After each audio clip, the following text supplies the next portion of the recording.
Hi. Good evening, good morning, good afternoon, buenos días, buenas tardes, donde ustedes se encuentran, wherever it is that you guys are at this time. Welcome to K.I.S S, keeping it simple and soulful. I said that I was going to record every week, and that's what I'm going to do, and here I am. So before we get started, I do want to remind you to subscribe, to share, to like your comments. This space that I'm creating, that I'm cultivating, is a positive space. It is a space that's going to feed and maintain a high vibrational frequency. I'm not here to bash. I'm not here to hate. I'm not here to spread negativity. That doesn't serve any purpose. Doesn't serve anybody their higher purpose, and that's not what I'm here to do. So let's get started. Let's just jump into it. The reason that I wanted to create this was because I wanted to share my experience in my life, and in that process, hopefully whenever that will help or assist someone else, other people, to be able to start their healing journey. So for me, as I kind of touched on it a little bit, my journey started about 2.5 years ago. But really, in all honesty, it started for me probably, it was probably about, it was in 2007, around there, when I had left from living many years in Germany with the father of my children. I decided that that I wanted to go back home. I wanted to go back to Panama, and I wanted my children to be able to experience being raised around my family and mastering Spanish. That was really important to me. And so, but another reason why I wanted to go back there was because I was at a crossroads, or I'll say a crossroads, but I wasn't at a crossroads. I had already made the decision which direction I was going to take, but I didn't have the courage to speak up. And the reason why I didn't have the courage to speak up was because of fear. Fear is an amazing thing. I mean, it really is. It will control you, it will consume you. And my life has been, up until the past to where I am right now, fear was a major factor in all of my decisions. And it was all fear-based. The majority of my decisions were based on fear. Fear of abandonment, fear of acceptance, fear of not being accepted, looking through the eyes of others to define who I was. And so I had come to a place where I was looking at the father of my children at the time, my ex-husband, and I was looking at my kids, and they were growing, they were getting older, and I thought, man, is this the person that I want to be with the rest of my life? No, it's not. But the truth is that I cared for him deeply, and he came in a moment of my life where I just didn't have the courage to go and take the steps to do what I really wanted to do. And so I used him as my tool, or my way of getting out of the situation that I was in. So anyway, when I had made the decision that I wanted to go back to Panama, he was at the end of his career in the military, and he said, well, maybe we'll go there and we'll retire. You can go there first and kind of feel things out, and then we'll just kind of go from there. So I was like, okay. So when I went to Panama, I made the decision to stand up, and it was being around my grandmother is what gave me the courage, but it wasn't really my grandmother. It was really all inside of me. I use her as I give her credit, but the truth is that I had it in me the whole entire time. It was all me. It was all my higher self that did it. But I did it. It came at a cost, but I did it. And what happened was, uh, it was tough. It was really tough for me because I was left on my own, raising two kids, and getting adjusted to being in a country where I wasn't. Yes, I am Panamanian, but I came to the United States when I was very young, and I wasn't actually raised there. So this was a new experience for me as well. So here I was, kind of like in a semi-new country, and getting to kind of know my family, and I discovered a lot of things about them as well during that process. But and you know, I I I I never really made the decision to be by myself, because if you're always searching for that validation through the eyes of somebody else, you're just going to hop from one person to the next. And so that's what I did. I met a guy, and nice guy. He was a nice guy, but he wasn't it wasn't right. I shouldn't have done it. I shouldn't have done it, because I really didn't ever have any true intentions to build the future. But if I would have been honest from the very beginning, things might have been different, you know. I really just wanted, I didn't have the courage to do it by myself. And that's just the truth. You know, I just didn't have the courage to do it by myself. So it was during those struggles of trying to make it financially, seeing the challenges that my children were going through, being in a foreign country. I mean, it was a foreign country, but getting to know a family, and then learning how to do, learning a different language and a new culture, all that on top of everything else.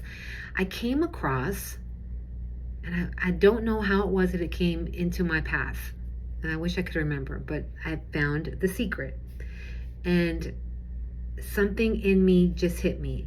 And it might have been that the guy that I was dating at the time, because he had a mentality where he thought outside the box. So that I truly enjoyed, because he didn't align with society and their belief system totally. He was open to looking beyond. And so that I appreciated, and it stimulated my mind. And so that might have been what led me to find the book. So whenever I found The Secret, that opened it up completely. I read the book, watched the video, and I said, this is amazing. This is amazing. Now this was in 2008. Here we are in 2023, and it took between 13 to 15 years in order for me to really truly understand it. And I'm not saying I'm an expert, but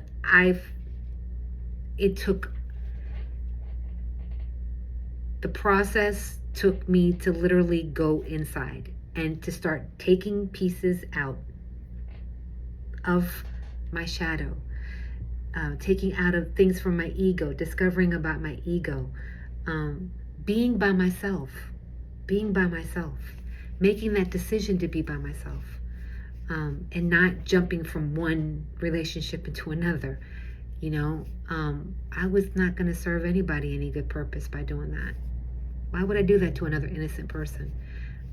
I had already done that 3 times before, and I didn't want to do it again. I didn't want to do that again, because they don't deserve that, and I, more importantly, don't deserve that. I was worthy of going inside and finding what it was that I was looking for all along. It was inside of me. I had it with me the whole entire time, which was unconditional love. But it took that long for me to figure it out, to understand that you can read all these books for the law of attraction, and think positive thoughts and everything, and say affirmations every day, but if you don't go in and do a complete overhaul to your mindset, period, you're just going to keep bumping your head against the wall. Most people, I know that this past week I've had experiences, interactions with people. I had an interaction with an old friend of mine, and high school friend of mine, and out of the blue, and I had a decision to make. I could collude with what was going on, or I could maintain my high vibrational frequency and feed her with love and light. And that's what I chose to do. And when I did that, it made a huge impact I didn't know what was going on with her. I didn't know the details. But something inside of my soul was telling me, this is what you should say. And I did. And that's what I chose to do. We all make choices. Everything that's going on in your life, you chose it. Everything. Right now, at this very moment, what's going on in your life, just stop and just take a breath, no matter whatever it is that's going on, and then open your eyes. Everything that's going on around you, everything you chose. It's a hard pill to swallow. It's tough. But you're responsible for it. It's your choice. You have the choice. And so I didn't discover that until recently, that everything that's going on is by choice, by my choice. And so, but that was, when I would think positive thoughts and everything, but I was still living in the world. I was still walking in the programming of my life, the ancestral programming, what was passed on to me. I wasn't really genuinely making the changes. And it took the divorce of my ex-husband. For me, I was done. I surrendered. That's the word. That's the terminology. I surrendered. And I was no more fighting. No more beating myself up anymore. No more, blaming others for what was going on. It was time to start going inside and getting to the root of everything. I remember writing, I had journals upon journals upon journals. And when I look back at some of those journals, it's just overwhelming how much everything was just wrapped around him, everything. My whole existence was wrapped around him. My whole identity was all engulfed around him. I lost myself.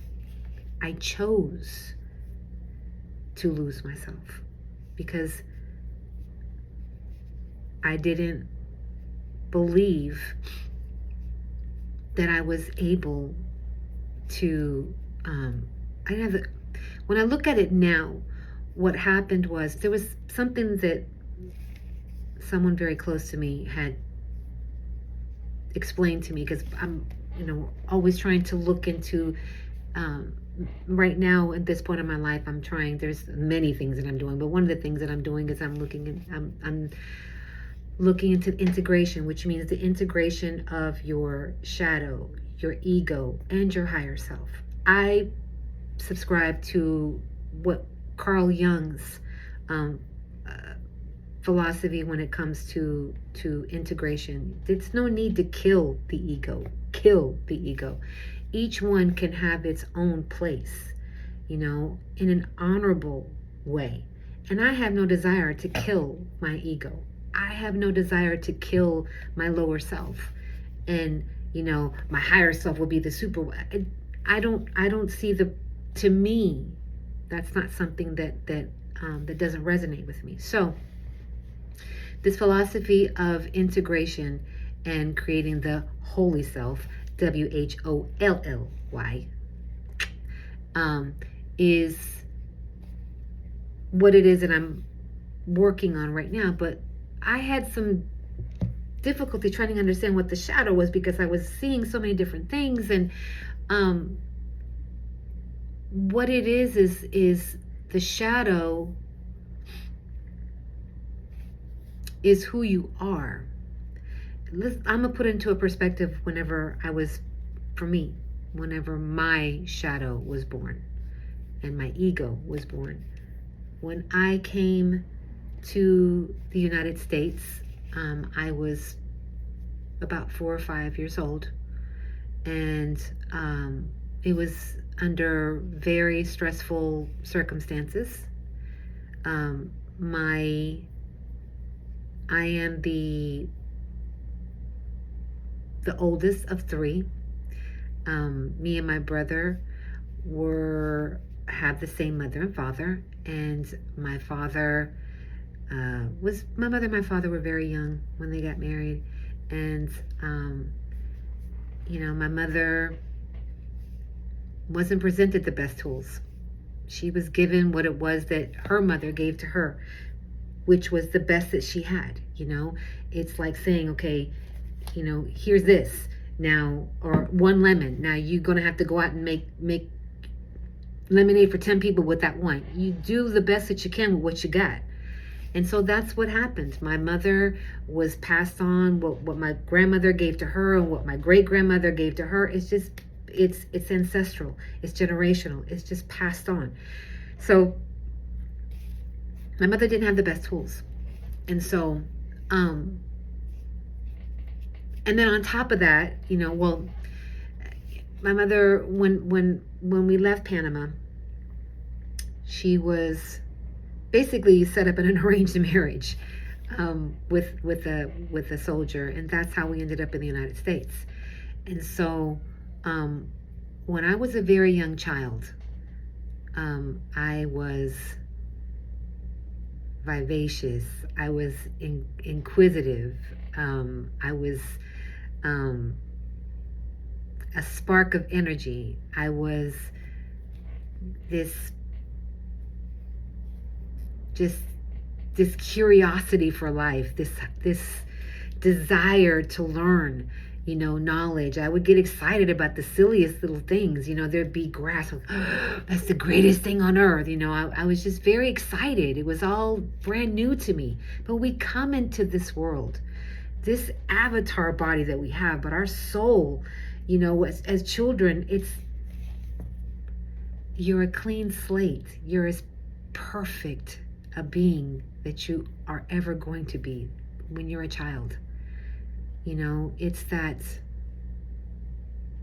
as close to perfection. It is perfection when you have that child. When you're a child, it's society, and it's your family, and it's the circumstances that you chose. That's another tough one to swallow. But my spirit chose my family. And when I came into this avatar body, it was chosen. I chose my parents. But I chose them because I needed to learn something. I was here to learn something. And I feel like I've come to the place now where I know what I want to do, what I was put here to do. It took me 53 years to figure that out. But anyway, so when we came to the United States, my mother had this arranged marriage with this gentleman that raised us, and I had this just bright light. I was born with a bright light. I was light. I am light, but the light that I am now is the same light that I was then. I just rediscovered. I allowed her to shine and to come out, to be present, to step in my higher self, to be present at all times. But that's who little Gina was at that time. And but I saw the suffering that my mother was going through at that time, and the struggles and the challenges that she was going through, and the pain that she was going through. And I was, there was massive shock that was put on me. My life was impacted because the man that was my father was taken away from me. My father was gone. There's going to be some things that I'm going to say here that are going to offend some people of my family, but this is my channel, and this is how I feel, and this is what I have come to resolve. Is there were decisions that were made. My grandmother, who I adore, I love with all my heart. She said she believed that she was doing the right thing for us, and she was. She married my mother off to a soldier to provide a better life for us, and I'm grateful for that. I am, because she did. Because of that, I'm here. So I am thankful for that. So because of that, because of those actions, there was a lot of challenges that came along with it. My mother ended up being put into a very volatile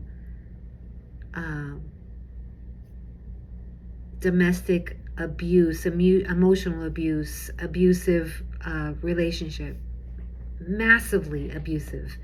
There was a lot of domestic violence, a lot of verbal abuse. There was blood and yelling and screaming. It was intense, as a five-year-old to see that. And my ego was created because of that. When my ego was created, when my shadow wanted to be, I believe my shadow is my higher self. Part was what would have been my higher self. And the ego saw that and said, no, you got, that's not the right thing to do right now. That's not the right thing to do right now. And I had to be put in the shadow. That's how it's described. I had to be put in the shadow.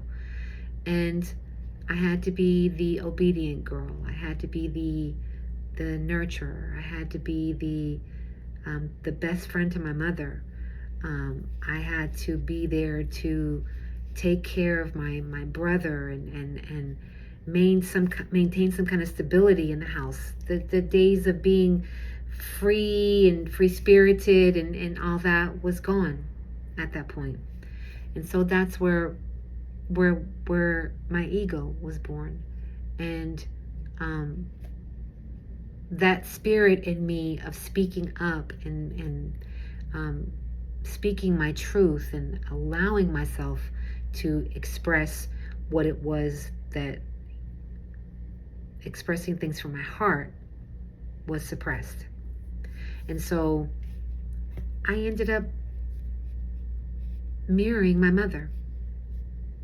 That's what I did. And I did everything that she did, because it was the right thing to do. Now I look back at it, I did the best that I could with what it was that I had at the time. But in that process, and then on top of that, I had a very I don't like to use the word victim, not at all. But I was molested from the age of 5 until I was 13, sexually molested. And so for the longest time, I would describe sex as, when I heard this story one time, that when you come down, you're a little kid and you're coming down for Christmas and you go to open up your present and there's this beautiful gift and you open it up and it's everything that you wanted, what you were hoping you were going to get. And the story that I heard is that I came down, and I took that story and took it and made it, incorporated it from what it was, my perspective as far as what sex was. It was introduced that when I came down, I opened it up and it was not what I expected, and it was dirty and it was nasty and it was shameful and it was guilt, and that's what I associated with sex. That's a whole other subject. We'll have to get into that another day. But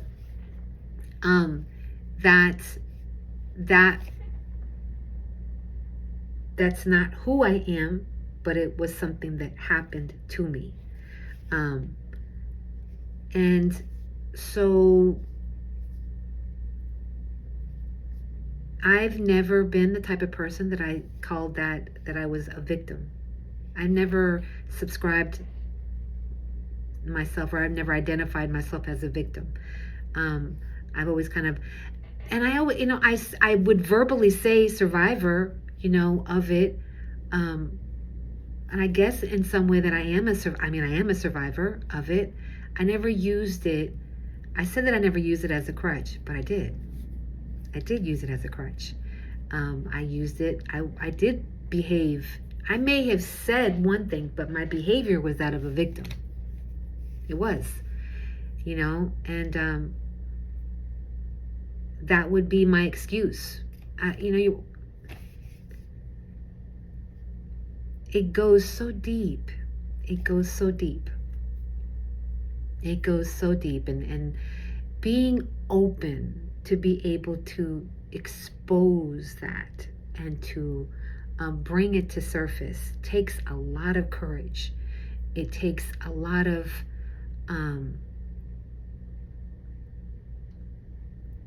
for me, it took a lot of courage. It did. It took a lot of courage. But it was this what happened to me 2.5 years ago was what pushed me. It's what gently put me in that direction to my healing journey and ultimately to my awakening. I'm not fully awakened, but it was the process. It was what opened me up. So for each and every, and I've not been with, I've been in 3 long-term relationships in my life. And I'm grateful for each one of them. I am, because I learned something from them. I show no anger, no malice, no regret. Because, the reason why I had 3 relationships like that was because I didn't figure it out the first time. And so what did I do? I went right back and I went and found the exact same thing that I was with the last time, and I just repeated it all over again.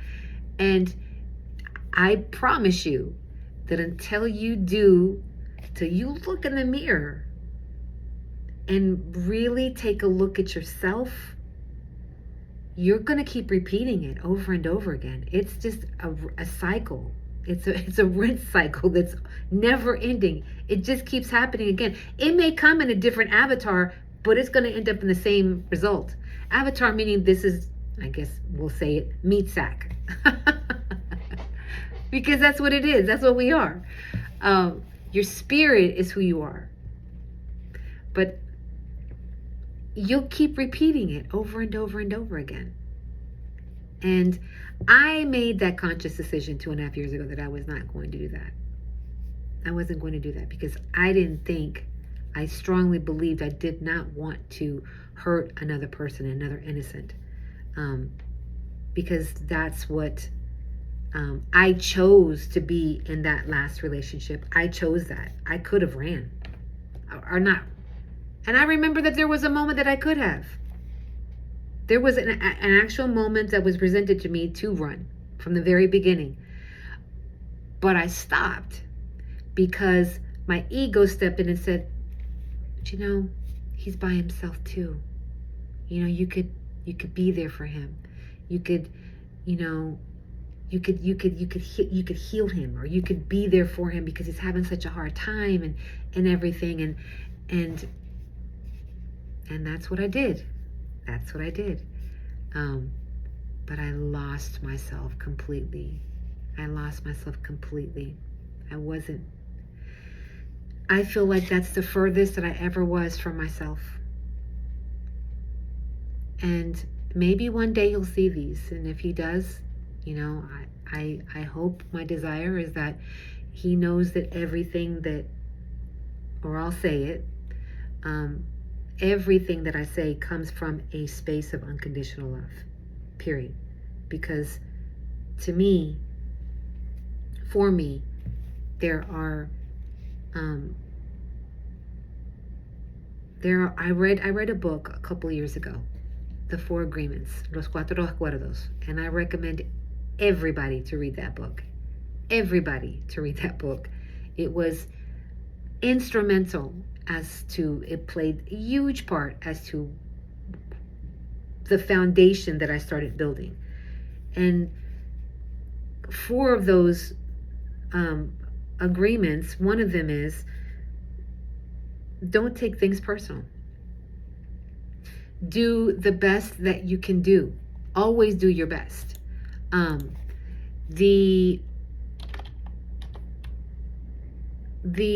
The other one is, be impeccable with your words.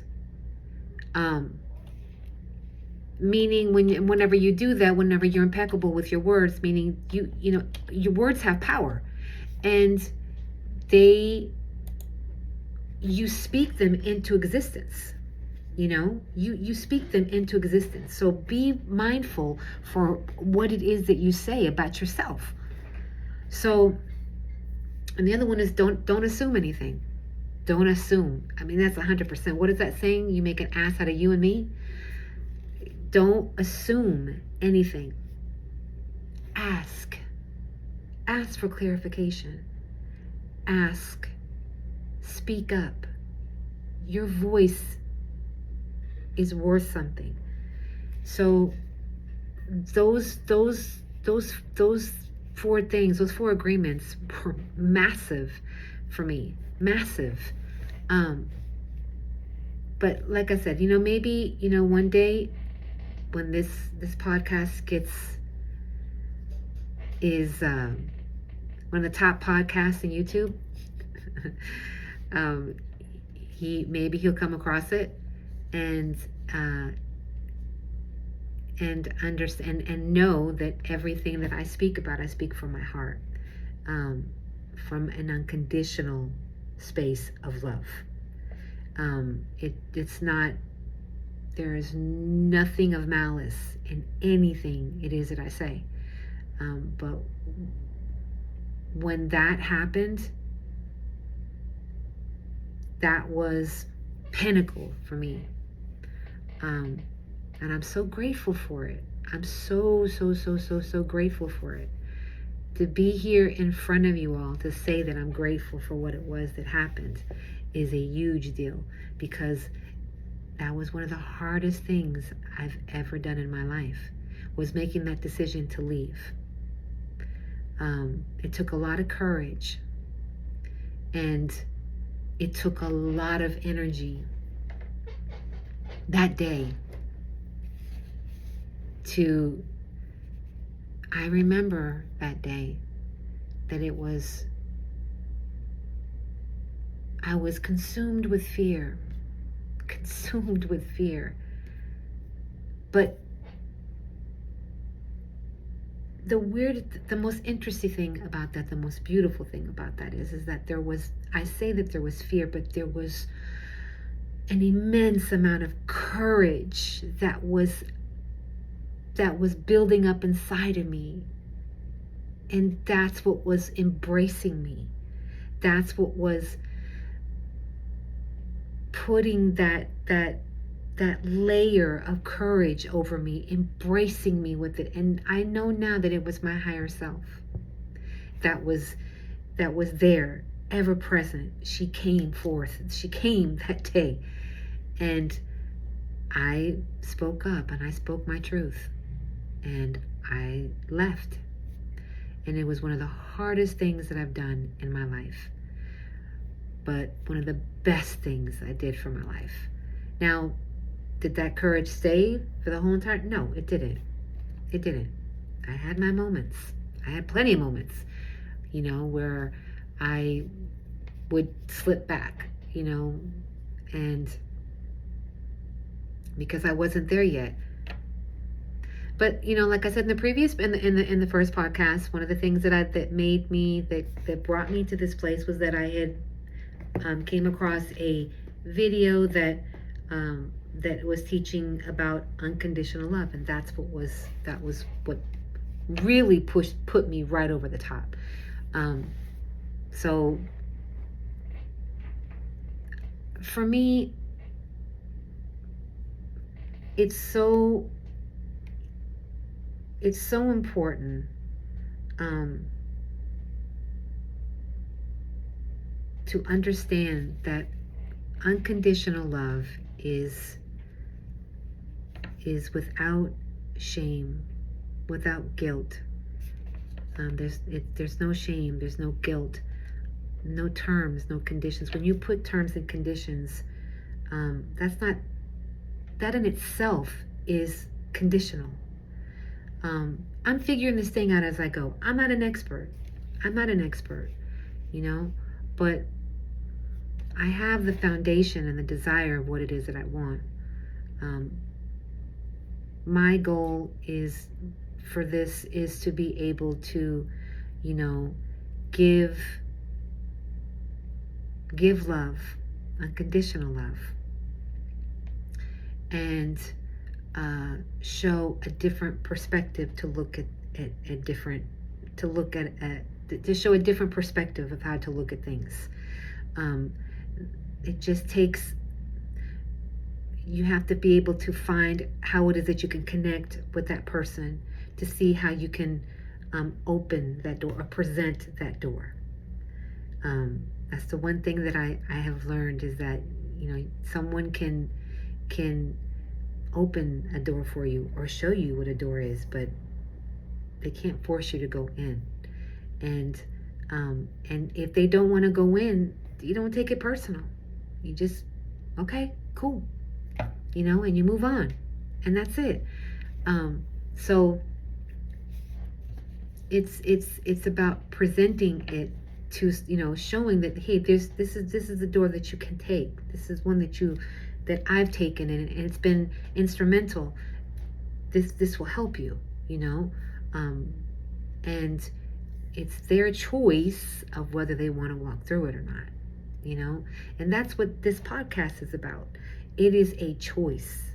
I am expressing to you what it was, that my journey, and you have the choice of whether you want to go through those doors and make that change for yourself. I can tell you that we are in a major shift in humanity, and the time is here for us to relearn and reprogram, and that's what my purpose is. That's what my purpose is to be a part of that community and to provide that. And because I've tried it the other way, and that shit didn't work. It worked, but it just had me going around in circles, and that's not a life that I want to live, and I don't think you want to live that either. So I am going to end this podcast.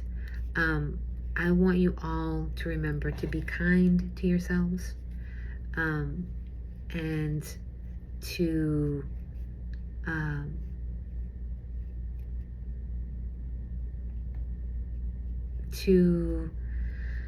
remember that love is the highest frequency.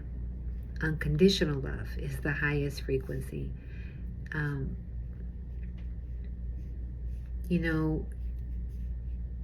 It's, for me, it's so important to everything that I do is based in that. For me, when I get up in the morning, the first thing that I do is I listen to do I listen to affirmations? Fuck yeah, I do. The affirmations that I listen to every morning is Billy Carson's. I listen to it, and I'll put in the link. Every single morning, it's the first thing that I do. First thing I do, of course, when I get up is I'm grateful. I say thank you.